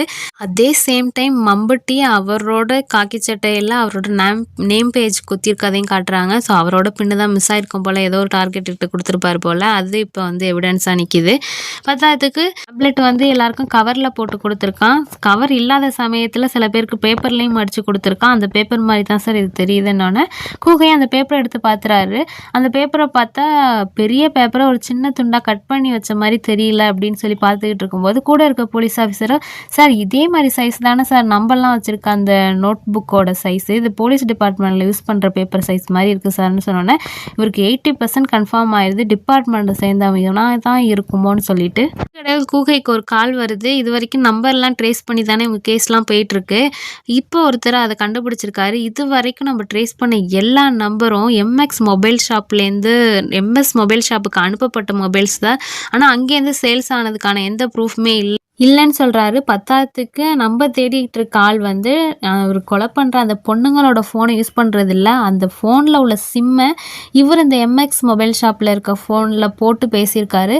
அந்த மொபைலோட ஐபி அட்ரஸ்லாம் பார்க்கும்போது அது எம்எக்ஸ் ஷாப்புக்கு அனுப்பப்பட்ட மொபைல். ஆனால் அங்கேருந்து அவங்க விற்றாங்கங்கிறதுக்கு ப்ரூஃப் இல்லைன்னொன்னே உடனே கூக்கி கிளம்பிடுறாரு. அங்கே போய் விசாரிச்சிடலான்னு சொல்லிட்டு அந்த மொபைல் ஷாப் ஓனர் என்ன சொல்கிறாருன்னா, சார் இதுக்கு முன்னாடி நான் பண்ணிகிட்டு இருந்த தப்பெல்லாம் இப்போ பண்ணுறது இல்லை சார்னு சொன்னோன்னே, இதுக்கு முன்னாடி என்னையா தப்பு பண்ணிகிட்டு இருந்தேன்னு சொல்லிட்டு கூகையை கேட்குறாரு. இல்லை சார் இதுக்கு முன்னாடி வந்து ஐடி ப்ரூஃப்லாம் இல்லாமல் சிம்லாம் விற்றுக்கிட்டு இருந்தேன். அதுக்கப்புறம் இந்த பக்கத்தில் இருக்க போலீஸ் ஸ்டேஷன்லேருந்து ரைடு வந்து எல்லா ஃபோனையும் எடுத்துகிட்டு போயிட்டாங்க சார், அதுலேருந்து விட்டுட்டேன். அதுக்கப்புறம் அவங்க ஃபோன்ஸ்லாம் கொடுத்தாங்க, ஒரு 10-15 ஃபோன் மட்டும் எனக்கு திரும்ப வரல. சரி போலீஸ்கிட்ட போய் என்னத்தை கேட்டுக்கிட்டு இருக்குன்னு சொல்லிட்டு நானும் விட்டுட்டேன் சார். 10,000க்கு அதெல்லாம் button phone sir, location trace பண்ண முடியாத பட்டன் ஃபோன் சார், அதுவும் விலை கம்மி தானே நானும் விட்டுட்டேன் சார்னு சொல்கிறாரு. எந்த ஸ்டேஷன்லேருந்து வந்து ரைட் பண்ணிட்டு போனாங்கன்னு கேட்கும்போது இவரும் ஒரு இடத்தோட அட்ரஸ் சொல்கிறாரு. அது தமிழ்நாட்டிலலாம் வரும், அது எப்படி உங்கள் இதை வந்து எடுத்துகிட்டு போகலான்னு கேட்கும்போது, சார் இது தமிழ்நாடு, இந்த ரோட்டை தாண்டுனா அங்கிட்டு தமிழ்நாடு, இது கேரளா சார், இது பார்டர் சார், அதனால கூட அவங்க வந்திருக்கலாம், நான் இதெல்லாம் பெருசாக எடுத்துக்கலன்னு சொன்னோன்னே சரின்னு இப்போ கூகையும் அவர் கூட இருக்க இன்னொரு கான்ஸ்டபிளும் போய் அந்த போலீஸ் ஸ்டேஷனில் அந்த ஃபோன் எம்எக்ஸ் ஃபோன் ஷாப்பில் வந்து ரைடு நடந்த அப்போ இந்த ஸ்டேஷனில் யார் யாரெல்லாம் டியூட்டியில் இருந்தாங்கங்கிற டீட்டெயிலை வாங்கிக்கிறாரு. அதில் நம்ம ஹீரோட பேரும் இருக்குது. இவர் இதெல்லாம் பார்த்துக்கிட்டு இருக்கும்போதே டக்குன்னு இவருக்கு ஒரு ஃபோன் கால் வருது. என்னடான்னு பார்த்தா ஃபோன் ஆன் ஆயிடுச்சு சார், கடைசியாக இருந்து பொண்ணோட சிம் நம்பரை போட்டு ஃபோனை ஆன் பண்ணிட்டா, லொக்கேஷன் கிடச்சிருச்சுன்னு சொன்ன உடனே நம்ம கூகை போலீஸ் ஆஃபீஸர் அந்த நம்பருக்கு மறுபடியும் ஃபோன் அடிக்கிறாரு. ரிங்கும் போகுது, ஆனால் யாரும் எடுக்கல. சரி லொக்கேஷனை சீக்கிரம் ட்ரேஸ் பண்ணி சொல்லுங்கும் போது இங்கே பக்கத்தில் தான் காட்டுது சார்னு சொல்லிட்டு அவருமே ட்ரேஸ் பண்ணி அட்ரஸ் சொல்கிறாரு. அந்த அட்ரஸ்க்கு நம்ம கூகையும் கான்ஸ்டபிளும் போயிடுறாங்க. போய் பார்த்தா ஒரு அப்பார்ட்மெண்ட் வரைக்குமே வந்துடுறாங்க. மறுபடியும் ஃபோன் அடித்தா இந்த அப்பார்ட்மெண்ட்லேயும் சவுண்டு வருதுங்கிறதையும் கெஸ் பண்ணுறாங்க. அந்த கதவை திறந்தா நம்ம ஹீரோட ஒய்ஃப், மம்புட்டியோட ஒய்ஃப் கதவை திறக்கிறாங்க. ஆனால் அது அவங்க வீடு கிடையாது, கீழ் வீட்டுக்காரவங்க வீடு. இவங்க சும்மா பேசிகிட்டு இருந்திருக்கிறதுக்காக வந்திருப்பாங்க போல். இங்கேருந்து ஒரு ஃபோன் சவுண்டு கேட்டுச்சு அப்படின்னு கேட்கும்போது, ஆமாம் சார் ரொம்ப நேரமாக சவுண்டு வந்துகிட்டே இருந்துச்சு, ஆனால் எங்கேருந்து வந்துச்சுன்னு எங்களுக்கே தெரியலையே சார்னு சொல்ல இவரும் மறுபடியும் ஃபோன் அடிக்கிறாரு. ரிங் வர சவுண்டை போய் பார்த்தா பெட்டுக்கு அடியில் ஃபோன் இருக்குது. போலீஸ்லாம் திடுதிடுப்புன்னு உள்ளே வந்தோடனே நம்ம மம்புட்டியோட ஒய்ஃபு மம்புட்டிக்கு ஃபோன் பண்ணி இது மாதிரி நம்ம கீழ் வீட்டில் வந்து போலீஸ் என்னமோ பிரச்சனை பண்ணிகிட்டு இருக்காங்க, நீங்கள் வாங்கன்னு சொல்லிட்டு மம்புட்டியை கூப்பிடுறாங்க. இந்த கீழ் வீட்டில் இருக்கவங்களும் சாதாரண ஆட்கள் கிடையாது, அவருமே போலீஸ் தான், கான்ஸ்டபிளாக இருப்பார் போல். அவர் பேர் மணி. ஸோ இவர் வீட்டில் இந்த ஃபோன் கிடச்சனால இந்த குற்றத்தெல்லாம் பண்ணது இவராக தான் இருக்கும்னு சொல்லிட்டு நம்ம கூகை ஓரளவு கன்ஃபார்ம் பண்ணிடுறாரு. ஏன்னா இதுக்கு முன்னாடி இவருக்கு என்ன சந்தேகம் இருந்தது, டிபார்ட்மெண்ட்டை சேர்ந்த ஆளாக தான் இருக்கும்னு நினச்சிக்கிட்டு இருந்தார். இப்போ அதே மாதிரி டிபார்ட்மெண்ட்டில் இருக்க கான்ஸ்டபிள் வீட்டுக்கே இவருக்கு சிக்னல் கிடச்சிருக்கு இல்லையா. ஸோ இதை அவர் தான் பண்ணியிருக்கணும்னு நினைக்கிறாரு. இப்போ மணி எங்கே இருப்பாருன்னு சொல்லிட்டு ஒய்ஃப் கிட்ட கேட்டால் தெரில சார், காலையிலே டியூட்டிக்கு போனார், திரும்ப இன்னும் வரவும் இல்லை, ஃபோனும் அவர்கிட்டேருந்து வரல, அவர் ஃபோனும் சுவிட்ச் ஆஃபாக இருக்குது சார்னு சொன்னோன்னே கூகா போலீஸ் கன்ஃபார்மே பண்ணிடுறாரு, கண்டிப்பாக மணி தான் இதை பண்ணியிருக்கணும்னு சொல்லிட்டு. இதை பற்றி நம்ம ஹீரோ கூடவும் டிஸ்கஸ் பண்ணுறாரு, மம்புட்டி கூடயும். என்னப்பா இவர் டிபார்ட்மெண்ட்லேயே இருந்துட்டு இத்தனை பொண்ணுங்களை இப்படி பண்ணியிருக்காரேப்பான்னு சொல்லிட்டு கூகை கேட்கும்போது நம்ம மம்புட்டி அப்படியே அவருக்கு ஆதரவாக பேசுகிற மாதிரி பேசுகிறாரு. சார் ரொம்ப வருஷமாக அவன் எனக்கு ஃப்ரெண்டு சார், எங்கள் வீட்டுக்கு கீழ் வீட்டில் தான் இருக்கோம், நாங்கள் ஒன்று ஒன்றா பழகுறோம், அப்படிப்பட்ட ஆளே அவன் கிடையாது சார்னு சொல்லி சர்டிஃபிகேட் கொடுக்குறாரு மம்புட்டி. அதே சேம் டைம் இதில் மணியை ஃப்ரேம் பண்ணது கூட நம்ம மம்புட்டி தான். அதாவது இவர் கடைசியாக கொலை பண்ண அந்த விக்டிமோட ஃபோனை அவங்க வீட்டில் தான் ஒய்ஃபு குடும்பம் எல்லாம் ஒன்று ஒன்றா தானே இருக்காங்க, ஃப்ரெண்ட்ஸாக பழகுறனால அவங்க வீட்டுக்குள்ளே போகிறப்ப பெட்டுக்கடியில் ஒளிச்சு வச்சுட்டு மணியை வாங்க வெளில சும்மா போய் பேசிட்டு வரலான்னு சொல்லி அழைச்சிட்டு வந்து அவரை கொன்று அவரை புதைச்சி அதை அவர் டைரியிலையும் எழுதி ஏதோ அவர் இந்த விஷயம்லாம் வெளில தெரிஞ்சனால தலைமறைவாக இருக்காங்கிறாரு மாதிரி ஒரு ஃப்ரேமை கிரியேட் பண்ணிட்டார் நம்ம மம்புட்டி. இப்போ நம்ம கூகை இன்ஸ்பெக்டர் கூட மணி தான் உண்மையான குற்றவாளின்னு நினச்சிட்டு அவரோட ஃபோட்டோவை நோட்டீஸ் ஒட்டி வாண்டட்னு சொல்லி எல்லா இடத்துலையும் ஒட்டி தேட ஆரம்பிக்கிறாங்க. இப்போ மம்புட்டிக்கு ஓரளவு ஒரு தைரியம் வந்துருச்சு, இப்போ வேற ஒருத்தனை ஃப்ரேம் பண்ணிட்டா இனிமேல் நம்ம இதை பற்றி பயப்பட தேவையில்லை, மறுபடியும் கொலை பண்ணுறதுக்கு வேலையை ஆரம்பிப்போம்னு சொல்லிட்டு அவர் ஒரு பக்கம் போயிட்டாரு. இங்கே நம்ம கூகை சாரோ ஹையர் இன்ஸ்பெக்டர்கிட்ட பேசிகிட்டு இருக்காரு, ஹையர் ஆஃபீஸர்கிட்ட. இந்த மாதிரி மணி தான் சார் இது எல்லாத்தையும் பண்ணியிருக்கான், அவனை வாண்டட்னு சொல்லி நாங்கள் போட்டு வச்சுருக்கோம், எப்படியும் அவன் மாட்டுவான் சார்னு சொல்கிறப்ப ஹையர் ஆஃபீஸரோ எப்படி மாட்ட சான்ஸ் இருக்கா, அதுதான் தலைமறைவாயிட்டானேன்னு சொல்லும்போது தான் நம்ம கூகை இன்ஸ்பெக்டரும் அதுக்கு ஒரு எக்ஸ்ப்ளனேஷன் கொடுக்குறாரு. சார் நான் முன்னாடி இருந்த ஒரு கோட்ரஸில் பயங்கர எலி தொல்லை சார், தாங்கவே முடியல அந்த எலிங்க தொல்லைனால. அதனால் நான் என்ன பண்ணேன், எலிப்பொறி வாங்கி எலிப்பொறி கட்டையை வச்சேன். அதில் ஸ்டார்டிங்கில் ஒரு 2-3 எலி அடிபட்டு இறந்து கிடக்கும்போது எனக்கு ரொம்ப வருத்தமாக இருந்துச்சு. எலின்னு இல்லை, எந்த ஒரு உயிரினம் இறந்து போனாலும் நம்ம ரொம்ப வருத்தப்படுவோம் இல்லையா, ஒரு நார்மலாக ஒரு ஹியூமனாக. அந்த மாதிரி எனக்கு ஐயோன்னு கொஞ்சம் வருத்தமாக இருந்துச்சு. இருந்தாலும் அவங்க தொல்லைக்காக நான் அதை கொண்டு தான் ஆகணும் அப்படின்னு சொல்லிட்டு நாளுக்கு நாள் அதே பண்ணிகிட்டு இருந்தேன். போக போக பார்த்தா எனக்கு அது ஒரு சந்தோஷமாக இருந்தது. அடுத்தடுத்து எலிங்க அந்த பொரியில் மாட்டி மாட்டி சாக சாக இது எனக்கு உற்சாகத்தை கொடுத்தது. திரும்ப நிறைய எலிப்பொறி கட்டை வச்சு அது இதுன்னு பண்ணி வீட்டில் இருக்க எல்லா எலியும் கொண்டுட்டேன், எல்லாம் செத்து போச்சு. அதுக்கப்புறம் எலி கொல்ல முடியலையேங்கிற வருத்தம் கொஞ்சம் இருந்தது எனக்கு. ஸோ அந்த மாதிரி தான் சார் அவன் கொன்று பழக்கப்பட்டுட்டானா அவன் திரும்ப சும்மா இருக்க வாய்ப்பே இல்லை, திரும்ப அடுத்த டார்கெட்டை பிடிப்பான், அவன் கையும் பரபரன்னு இருக்கும், அவன் திரும்ப அதை கண்டினியூவாக பண்ணுவான்னு சொல்கிறாரு. ஹையர் ஆஃபீஸர் என்ன சொல்கிறான்னா, நீங்கள் சொல்கிறது கரெக்டு, ஆனால் எந்த மனுஷனும் டேரெக்டாக இன்னொரு மனுஷனை வந்து கொல்லணுங்கிற முடிவோடு இறங்க மாட்டான். ஏன்னா எல்லாருக்குமே ஒரு பதட்டம் இருக்கும், இன்னொரு மனிதனை கொல்லணும்னு நினைக்கும் போதே. இவங்க இதெல்லாம் பேசிகிட்டு இருக்கும்போதே இப்போதைக்கு நம்ம எதுவும் பண்ண வேணான்னு நினச்ச மம்புட்டி கூட பொண்ணுங்க இப்படி கிராஸ் பண்ண போகும்போது இந்த பொண்ணு டார்கெட்டாக எடுத்து கொன்னா என்னங்கிற ஒரு உணர்வு வருது. அதே சேம் டைம் இங்கே மறுபடியும் ஹையர் ஆஃபீஸர் பேச ஆரம்பிக்கிறாரு. எனக்கு என்னமோ அவன் ஃபஸ்ட்டு சின்னதுலேருந்து கொன்னா அதில் ஸ்டார்டிங்கில் அவனுக்கு ஒரு சந்தோஷம் கிடச்சிருக்குன்னு இவர் சொல்ல இங்கே மம்புட்டி அவர் வரைஞ்சி வச்சுருந்த நோட்டை பார்க்குறப்ப நமக்கும் காட்டுறாங்க. ஸ்டார்டிங்கில் மம்புட்டி பூச்சி தவக்கலை பள்ளின்னு சொல்லி தான் கொண்டிருக்காரு, அதில் அவருக்கு சந்தோஷம். அதுலேருந்து அப்கிரேட் ஆகி பூனைங்களை கொண்டிருக்காரு. அப்படியே கொஞ்சம் கொஞ்சமாக இப்படியே கொண்டு சந்தோஷத்தை பார்த்துக்கிட்டு இருக்கும்போது எதிர்பாராத விதமாக அவர் வாழ்க்கையில் ஒரு மனுஷனை கொள்ள வேண்டிய சூழ்நிலை. அவர் ஸ்கூல் படிக்கும்போதா இல்லை காலேஜ் படிக்கும்போதான்னு தெரியல, ஒரு சின்ன பொண்ணை கொண்டிருக்காரு. அவர் கொன்னதை யாருக்கும் தெரியாமல் மறைச்சிருக்காரு. அது இன்னும் அவருக்கு ஒரு நம்பிக்கையை கொடுத்துருக்கு. ஸோ கொலை பண்ணி ஒரு சந்தோஷமும் கிடைக்கிது, அது யாராலையும் கண்டுபிடிக்க முடியலையேங்கிற ஒரு நம்பிக்கையும் கிடைச்சனால திரும்ப அதை அடுத்தடுத்து கண்டினியூ பண்ணிகிட்டே இருந்திருக்காருங்கிறத நம்ம ஹையர் ஆஃபீஸர் எக்ஸ்பிளைன் பண்ண இங்கே நம்மளுக்கு விஷுவலாகவும் காட்டிருக்காங்க. அதை தான் அவரும் பண்ணியிருக்காரு மம்புட்டியும். இவங்க 2 பேரும் பேசுகிறத பார்த்தா எப்படி மம்புட்டி அடுத்த டார்கெட்டை பிடிச்சி கொல்ல வாய்ப்பு இருக்குது, கண்டிப்பாக கொல்லுவான், அப்போ நம்ம அவனை பிடிச்சிடலாங்கிற மாதிரி தான் வெயிட் பண்ணிகிட்டு இருக்காங்க. ஆனால் இது எல்லாத்தையும் பண்ணுறது மம்புட்டின்னு தெரியாது, இவங்க மணின்னு தான் நினச்சிக்கிட்டு இருக்காங்க. அப்படியே எங்கள் சீனை கட் பண்ணால் மம்புட்டியை காட்டுறாங்க. ஒரு ஒய்ஃபோட யதார்த்தமாக டிவி பார்த்துக்கிட்டு இருக்காரு. அப்போ அவர் பார்த்த டிவியில் என்ன வந்துச்சுன்னு தெரில, அவருக்கு திடீர்னு ஒரு ஐடியா, புது யோசனை தோணுது. உடனே ஃபாரன்சிக்கில் இருக்க ஒரு ஆஃபீஸருக்கு ஃபோன் அடித்து சார் நான் ஒரு சினிமா கதை எடுத்துக்கிட்டு இருக்கேன், அந்த கதையை கொஞ்சம் ரியலிஸ்டிக்காக எடுக்கலான்னு சொல்லிட்டு சில உண்மையான தகவலையும் அதில் வைக்கலான்னு இருக்கேன் சார், எனக்கு ஒரு சில டவுட்ஸ்லாம் இருக்குது, அதை மட்டும் கிளியர் பண்ணுறீங்களான்னு சொல்லி அவர்கிட்ட கேட்டு எல்லா டீட்டெயில்ஸையும் நோட் பண்ணிக்கிறாரு. ஸோ இது வரைக்கும் இவர் என்ன பண்ணிகிட்டு இருந்தார், சயனைடு டேப்லெட்டில் கலந்து கொடுத்து கொண்டுகிட்டு இருந்தார் இல்லையா, இவர்கிட்ட பேசி இவர் புது விதமாக கொள்ளலான்னு ட்ரை பண்ணுறாரு போல். அந்த ஐடியாவும் அவருக்கு கிடச்சிருச்சு. இப்போ இனிமேல் அடுத்த பொண்ணுங்களோட டார்கெட் மட்டும்தான் இவருக்கு. இப்போ ஒரு பொண்ணை புதுசாக பார்த்து பேசி பழகி அந்த பொண்ணை ரூம்க்கு அழைச்சிட்டு வந்துட்டார். ஸோ 2 பேரும் ஒன்றா இருந்ததுக்கப்புறம் நம்ம மம்புட்டி அந்த பொண்ணு முன்னாடியே ஒரு டேப்லெட் எடுத்து முழுங்குறாரு. அந்த பொண்ணுமே நீங்கள் என்ன டேப்லெட் போடுறீங்க எதுக்காகன்னு கேட்கும்போது, இல்லை வயசாயிடுச்சுல சுகர் இருக்குது அதான் சுகர் டேப்லெட் போடுறேன்னு சொல்ல, அம்மா உங்களுக்கு சுகர் இருக்கான்னு சொல்லிட்டு அந்த பொண்ணுக்கிட்டையுமே போய் விசாரிக்கும் போது எனக்கு சுகர்லாம் இல்லைன்னு சொல்கிறாங்க. இருந்தாலும் ஒரு வலுக்கட்டாயமாக என்கிட்ட எல்லா எக்யூப்மெண்ட்டுமே இருக்குது, எதுக்கும் ஒரு பிளட் டெஸ்ட் பார்த்துடலாமேன்னு சொல்லிட்டு அவரே பிளட்டை எடுத்து செக் பண்ணி பார்த்துட்டு சுகர் இல்லைங்கிறாரு.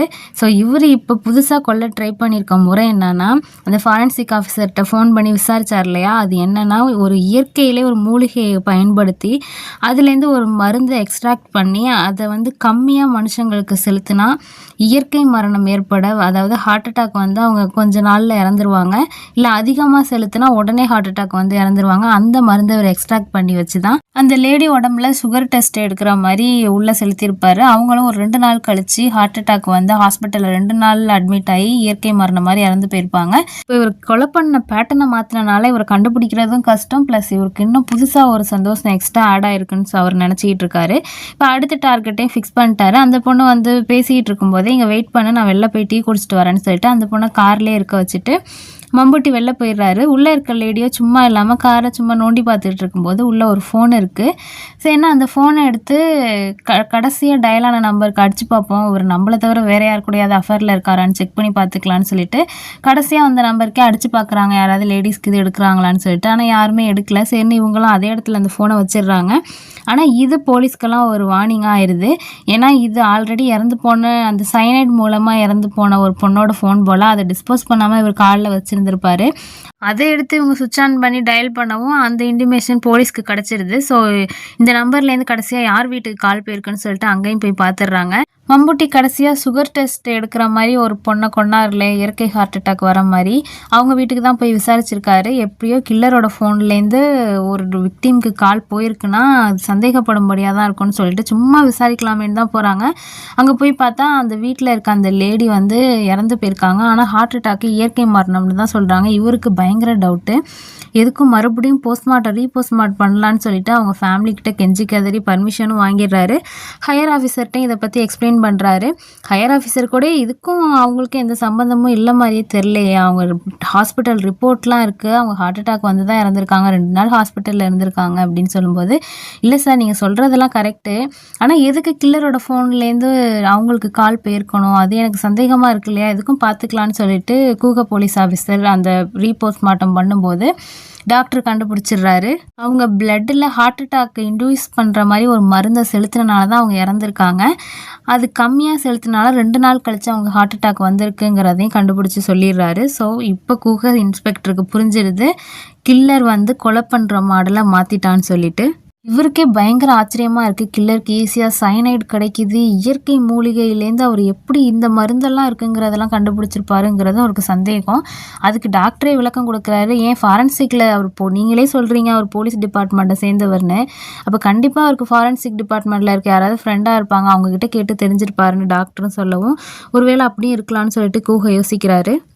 இங்கே மம்புட்டியும் அடுத்த டார்கெட்டை ஃபிக்ஸ் பண்ணி அந்த பொண்ணுகிட்ட கடலை போட்டுக்கிட்டு இருக்க இங்கே கூக இன்ஸ்பெக்டர் ஹையர் ஆஃபீஸர்கிட்ட, இந்த தடவை அவன் கொலை பண்ணுற பேட்டர்னே மாற்றிருக்கான் சார், அவனை கண்டுபிடிச்சிடலாங்கிற நம்பிக்கை எனக்கு இருக்குது அப்படின்னு சொல்லிட்டு மறுபடியும் ஒரு கேஸ் ஃபைல்லாம் எடுத்து எதையாவது நம்மளுக்கு குழு கிடைக்குமான்னு சொல்லிட்டு பார்த்துட்டு இருக்காரு. இங்கே மம்புட்டியும் அடிக்கடி கூகைக்கு ஃபோன் அடித்து என்ன சார் ஏதாவது லீடு கிடச்சிதாங்கிற மாதிரி கேட்டுக்கிட்டே இருப்பார். ஏன்னா இவங்க எந்த அளவு கேஸில் போயிட்டுருக்காங்கிறத தெரிஞ்சுக்கிறதுக்காக.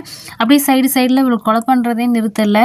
இப்போ இன்னொரு பொண்ணை டார்கெட்டாக பிடிச்சிருக்காரு. அந்த பொண்ணை கூட பேசிகிட்டு இருக்காரு, நீ ஃப்ரீயாக இருக்க டேட் சொல்லு, நான் ஒரு ரூம் புக் பண்ணுறேன்னு சொல்கிறாரு. அந்த பொண்ணும் இப்போ தானங்க பேச ஆரம்பிச்சிருக்கோம், அதுக்குள்ளே எப்படி வர முடியும்னு சொல்லி தயங்கிட்டு இருக்கா.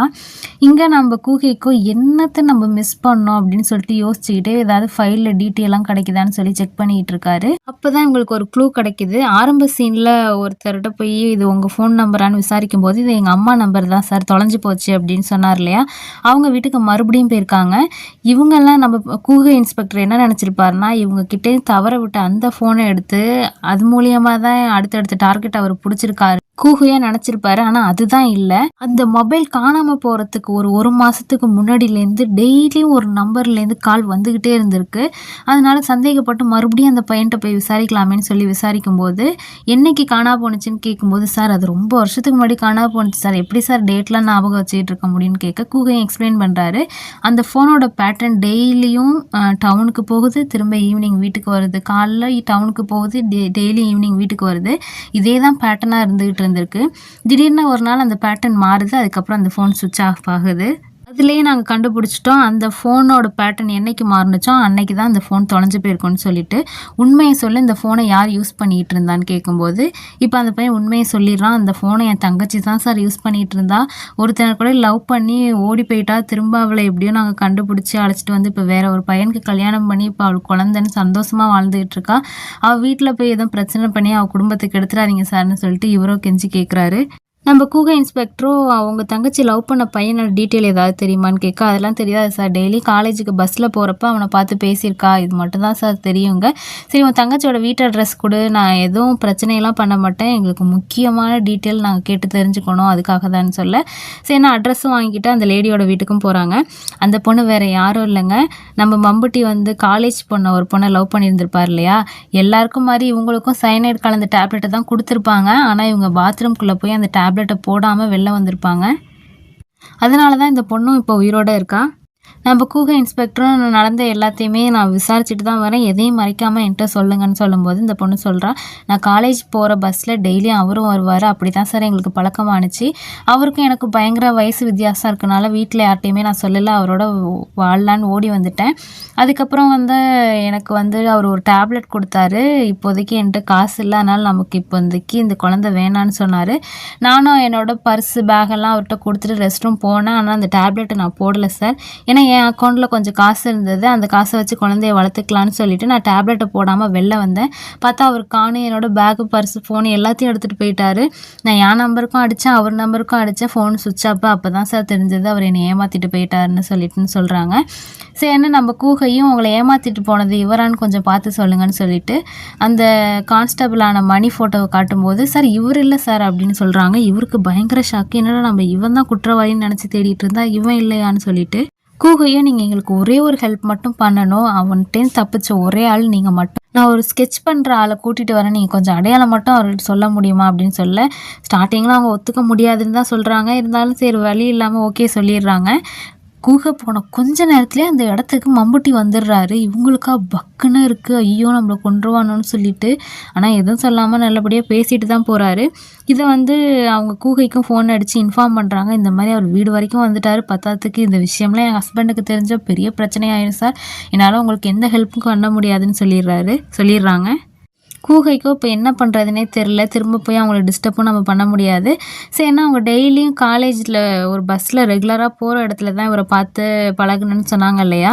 அந்த பஸ்ஸை அந்த டயத்தில் ஓட்டிகிட்டு இருந்த கண்டக்டர் டிரைவர்கிட்ட விசாரித்து பார்க்கலாமேன்னு சொல்லிட்டு போகிறாங்க. அந்த டிரைவராக ஒரு கண்டக்டரான்னு தெரில. அவர்கிட்ட வந்து இந்த பொண்ணை நீங்கள் பார்த்துருக்கீங்களான்னு கேட்க, தெரியும் சார். ஒரு 2-3 வருஷத்துக்கு முன்னாடி எங்கள் பஸ்ஸில் தான் இந்த பொண்ணு ரெகுலராக வரும். அதனால் தெரியும்னு அவரும் சொல்கிறாரு. அது மட்டும் இல்லாமல் எங்கள் பஸ்ஸில் வர ரெகுலராக வர ஒருத்தவரை தான் இந்த பொண்ணு லவ் பண்ணுச்சு. எனக்கு அதுவும் தெரியுமேன்னு சொல்ல, அவர் ஃபேஸ் உங்களுக்கு ஞாபகம் இருக்கான்னு சொல்லிட்டு கூகையும் கேட்குறாரு. நல்ல ஞாபகம் இருக்குது சார்னு சொல்ல, சரி நான் ஒரு ஸ்கெட்ச் பண்ணுறவரை நாளைக்கு உங்கள் வீட்டுக்கு வர சொல்கிறேன். நீங்கள் கொஞ்சம் அடையாளம் மட்டும் அவர்கிட்ட சொல்கிறீங்களான்னு கேட்க அந்த கண்டக்டரும் ஓகேன்னு சொல்லிடுறாரு. அதே சேம் டைம் மம்புட்டியும் கூகைக்கு ஃபோன் அடித்து பேசுகிறாரு. என்ன சார் கேஸில் எதுவும் லீட் கிடச்சிச்சான்னு கேட்க, இந்த மாதிரி ஒரு ஸ்கெட்ச் ஆர்டிஸ்ட்டை வச்சு நாங்கள் வரைய போகிறோம். அந்த கண்டக்டர் வந்து அடையாளம்லாம் சொல்கிறேன்னு சொல்லியிருக்காருன்னொன்னே இவருக்கு பக்குங்குது மம்புட்டிக்கு. சார் நாங்கள் பக்கத்தில் தான் சார் இருக்கேன். நீங்களும் அந்த அட்ரஸ் சொல்லுங்கள், நாங்கள் வந்துடுறேன் அப்படின்னு சொல்ல கூகைக்கும் இது தெரியாமல் அட்ரஸ் அனுப்பி விட்டுறாரு. நீங்களும் வந்துருங்கன்னு சொல்லிட்டு. ஏன்னா இவரும் அந்த கேஸ்க்கு ஹெல்ப் பண்ணுறோம்னு சொல்லியிருக்காரு இல்லையா? அதனால் மம்புட்டியும் நேராக அவரோட சீக்ரெட் வீட்டுக்கு போய் அந்த ஹார்ட் அட்டாக் வர வைக்கிற மருந்தை எடுத்துக்கிட்டு வேக வேகமாக வண்டியை எடுத்துகிட்டு வராரு. இங்கே வந்து பார்த்தா ஸ்கெட்ச் எல்லாம் முடிச்சிடுறாங்க. மம்புட்டியோ பக்குன்னு வந்து எங்கே அதை காட்டுங்கன்னு கேட்டு வாங்கினா அதில் மம்புட்டியோட ஃபோட்டோவே இல்லை, வேறு யாரையோ எடுத்து வரைஞ்சி வச்சுருக்காங்க. இப்போ தாங்க இவருக்கு நிம்மதியே வருது. நல்ல வேலை வேறு யாரையோ வரைஞ்சி வச்சுருக்காங்க, நம்ம தப்பிச்சோன்னு நினைக்கிறாரு. அதே சேம் டைம் அந்த கண்டக்டரோட வீடு தான் இல்லையா? அவர் காஃபி எடுத்துகிட்டு வராரு. வந்து மம்புட்டிக்கு காஃபி கொடுக்கும்போது, சார் உங்களை எங்கேயோ நான் பார்த்த மாதிரி இருக்கேன்னு கேட்குறாரு. மம்புட்டியோ இல்லை நீங்கள் பஸ்லாம் ஓட்டுறீங்க இல்லையா, அந்த ஏரியாவில் தான் என் வீடு, அதனால் எங்கேயாவது போகும்போது பார்த்துருப்பீங்க அப்படின்னு சொல்லி சமாளிக்கிறாரு. கூகையோ அடுத்து நம்ம மணி தான் வந்து குற்றவாளின்னு நினச்சோம், இப்போ குற்றவாளியே மாறிட்டானையா அப்படின்னு சொல்லி பேசிகிட்டே வராரு. இனிமேல் இவன் யாருன்னு தேடி கண்டுபிடிக்கணும்னு சொல்லிட்டு இந்த ஸ்கெட்சை எல்லா ஸ்டேஷனுக்கும் அனுப்புங்க. பத்தாயிரத்துக்கு இந்த நோட்டீஸும் ஒட்டி போட்டுருங்க. இந்த மாதிரி தகவல் சொல்கிறவங்களுக்கு சன்மானம் வழங்கப்படும்னு சொல்லி போஸ்டர் போட்டுருங்கன்னு சொல்கிறாரு. இங்கே அப்படியே சீனை கட் பண்ணால் மம்புட்டி வழக்கம் போல் இன்னொரு பொண்ணை கரெக்ட் பண்ணி லாட்ஜுக்கு அழைச்சிட்டு வராரு. அங்கே வந்து லாட்ஜில் பேசினா ஐடி ப்ரூஃப் கேட்குறாங்க. மம்புட்டியும் நான் நேத்தியே ஃபோன் பண்ணி கேட்டப்போ ஐடி ப்ரூஃப்லாம் தேவையில்லைன்னு ஒரு பையன் சொன்னானேன்னு கேட்க, அதுக்கு அந்த லாட்ஜோட ஓனரோ அவன் புதுசாக சேர்ந்த பையன் சார், அவனுக்கு எதுவும் தெரிஞ்சிருக்காது, ஐடி ப்ரூஃப் வேணும் சார்னு சொன்னோன்னே சரின்னு மம்புட்டியும் வேறு வழி இல்லாமல் ஐடி ப்ரூஃப் எடுத்து கொடுத்துட்டு ரூமுக்கு போகிறாரு. மம்புட்டி ரூமுக்கு போய் ஒரு 5 நிமிஷம் கூட ஆயிருக்காது.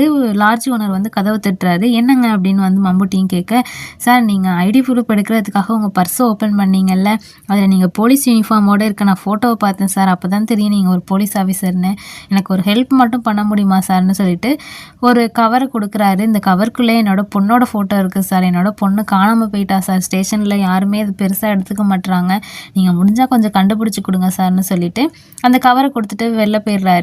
ஸோ இவரும் கவரை வாங்கிட்டு ரூம்குள்ளே வந்தார் இல்லையா, அந்த லேடியும் என்ன இது கவர்னு கேட்க, இல்லை இது சும்மா ரசீது அப்படின்னு சொல்லிட்டு அந்த கவரை பேக்கில் வைக்கிறாரு. இருந்தாலும் மம்புட்டிக்கு உறுத்தலாக இருக்குது. சரி யார் ஃபோட்டோ தான் இருக்கேன்னு சொல்லிட்டு ஓப்பன் பண்ணி பார்க்கலான்னு பார்த்துக்கிறாரு.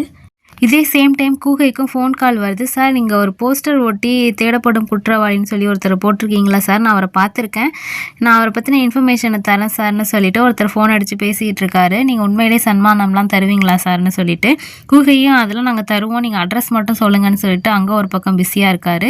இங்கே மம்புட்டியும் அந்த கவரில் யார் ஃபோட்டோ தான் இருக்குன்னு சொல்லிட்டு ஓப்பன் பண்ணி பார்ப்போன்னு பார்த்தா, நம்ம ஸ்டார்டிங் சீனில் ஒரு பொண்ணை பெல்ட்டால் கழுத்து நெரிச்சு கொண்டாருன்னு பார்த்தோம் இல்லையா, அந்த பொண்ணோட ஃபோட்டோ. அதை பார்த்தோன்னே இவருக்கு பக்குன்னு இருக்குது. சரின்னு மறுபடியும் வேக வேகமாக ரிசப்ஷனில் வந்து லார்ஜ் ஓனர்கிட்ட பேசலான்னு பார்த்தா அவரை காணோம்.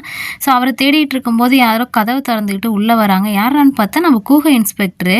அவர் வந்துட்டு, சார் என்ன நீங்கள் இங்கே என்ன பண்ணுறீங்கன்னு சொல்லிட்டு மம்புட்டியை கேட்க, மம்புட்டியை இல்லை சார் ஒரு ஸ்பெஷல் கேஸ் எனக்கு கொடுத்துருக்காங்க, சீக்ரெட் ஆப்ரேஷன் சொல்லிட்டு அதுவே விஷயமா நான் இங்கே வந்து சார்னு சொல்கிறாரு. அதே சேம் டைம் மம்புட்டியும் நீங்கள் என்ன சார் இங்கேன்னு கேட்க, இல்லை சார் தேடப்படும் குற்றவாளின்னு சொல்லிட்டு நோட்டீஸ் ஒட்டியிருந்தோம் இல்லையா, அவரை பற்றின இன்ஃபர்மேஷன் கிடச்சிச்சு, இந்த சைடில் தான் இருக்கான்னு சொல்லிட்டு அதான் தேடி கண்டுபிடிக்கலாமேன்னு வந்தேன், கண்டுபிடிக்க முடியல, அதான் தங்கிட்டு காலைல போகலான்னு இந்த லாட்ஜில் ரூம் போட வந்தேன் சார்னு சொல்கிறாரு. சரி சரி சார், எனக்கும் ரூமில் நிறையா வேலை இருக்குது, ஹையர் ஆஃபீஸர் ஒருத்தர் கேஸை பற்றி விசாரிக்கிறதுக்காக வந்திருக்காரு, நானும் ரூமுக்கு போகிறேன்னு சொல்லிட்டு மம்புட்டி கிளம்பும்போது, சார் குற்றவாளியோட ஸ்கெட்சு நீங்கள் வச்சுருக்கீங்களா, இந்தாங்க வச்சுக்கோங்கன்னு சொல்லிட்டு கூகை ஒரு பேப்பரை கொடுக்குறாரு. மம்புட்டி அதை ஓப்பன் பண்ணி பார்த்தா இது அவரோட ஃபோட்டோ இருக்குது. அப்போ கூகைக்கு மம்புட்டி தான் குற்றவாளிங்கிறது தெரிஞ்சிருச்சு. அது எப்படி தெரிஞ்சிச்சுங்கிறத நமக்கு காட்டுறாங்க. அன்னைக்கு கண்டக்டரை வச்சு ஸ்கெட்ச் பண்ணிட்டு இருந்திருப்பாங்க இல்லையா, அப்போ அவர் ஸ்கெட்ச் பண்ணும்போது மம்புட்டியோட ஃபோட்டோவை தான் அவர் ஸ்கெட்ச் பண்ணி கொடுத்துருப்பாரு. இருந்தாலும் கன்ஃபார்ம் பண்ணிக்காமல் எடுத்தோம் கவுத்தோன்னு எதுலேயும் இறங்க முடியாதுன்னு சொல்லிட்டு அந்த பேப்பரை மடித்து இவரே வச்சுக்கிட்டு நான் சொல்கிற மாதிரி வேற ஒரு முகத்தை வரைங்கன்னு சொல்லி அப்புறமா மம்புட்டி வந்தோன்னே அந்த ஃபோட்டோவை காமிச்சு ஏமாற்றிருப்பாரு. அதுக்கப்புறம் ஒரே ஒரு பொண்ணை மட்டும் சாகாமல் எஸ்கேப் ஆயிருப்பாங்க இல்லையா, அந்த பொண்ணுக்கிட்டே இந்த ஸ்கெட்சை காமிச்சு கன்ஃபார்ம் பண்ணியிருப்பாரு, இதுதான் இவரு தானான்னு சொல்லிட்டு. இவர் தான் கன்ஃபார்ம் ஆனதுக்கப்புறம் அவரோட பேக்ரவுண்ட் டீட்டெயிலாம் விசாரித்து அவருக்கு சீக்ரெட்டாக ஒரு இன்னொரு வீடும் ஊருக்கு ஒதுக்குப்புறமாக இருக்குன்னு தெரிஞ்சு அங்கேயும் போய் பார்த்து அவர் வரைஞ்சிருக்க நோட்டு கொண்டு கண்டுபிடிச்சிடுறாங்க. அவர் வந்து யூஸ் பண்ண சயனைடு பாட்டில்லேருந்து அவர் வந்து ஹார்ட் அட்டாக் கொடுக்கறதுக்காக உருவாக்கின மருந்துலேருந்து எல்லா எவிடன்ஸும் கலெக்ட் பண்ணிவிட்டு இப்போ ஃபைனலாக தான் இப்போ இவரை பிடிச்சிருக்காங்க. அதே சேம் டைம் மம்புட்டிக்கும் தெரிஞ்சிருச்சு இல்லையா, நம்ம குற்றவாளிங்கிறத கூகை கண்டுபிடிச்சிட்டாருன்னு சொல்லிட்டு. ஸோ இவரை சும்மா விடக்கூடாது, இவருக்கு ஹார்ட் அட்டாக் வர மருந்தை இன்ஜெக்ட் பண்ணிட வேண்டியதான்னு சொல்லிட்டு பின்னாடியால் வந்து அட்டாக் பண்ண வந்தால் கூகை தான் ஆல்ரெடி அட்டாக் பண்ண வருவாங்கிற மாதிரி ரெடியாக இருக்கார். ஸோ 2 பேருக்கும் பயங்கர சண்டை. இதில் அந்த லார்ஜ் ஓனரும் வந்து நம்ம கூகைக்கு ஹெல்ப் பண்ண மம்புட்டி நல்லா வசமாக மாட்டிக்கிறாரு. அதுக்கப்புறம் 2 பேரும் சேர்ந்து அடித்தே மம்புட்டியை கொன்னுடுறாங்க. கொன்னதுக்கப்புறம் மம்புட்டியோட பாடியை நம்ம கூகை போலீஸ் ஆஃபீஸரே டிஸ்போஸ் பண்ணுறாரு. இத்தனை கொலைகளை பண்ண குற்றவாளி இனிமேல் வாழவே வேணாம், இவன் உயிரோடு இருந்தாலும் ஜெயிலில் இருந்தாலும் சரி இவன் கண்டினியூஸாக கொலை பண்ணிக்கிட்டே தான் இருப்பான், அந்த அளவு ஒரு சைக்கோவாக மாறிட்டான்னு சொல்லிட்டு தான் கூகா அவரை கொன்னுட்டு தேடப்படும் குற்றவாளின்னு சொல்லிட்டு வாண்டட்னு போஸ்டர் கூட அடித்து ஒட்டியிருக்காரு. ஸோ இதோட இந்த படமும் முடியுது. என்னோட எக்ஸ்ப்ளனேஷன் பிடிச்சிருந்துச்சுன்னா மறக்காமல் நம்ம சேனலை சப்ஸ்கிரைப் பண்ணிடுங்க ஃப்ரெண்ட்ஸ். Thank you so much.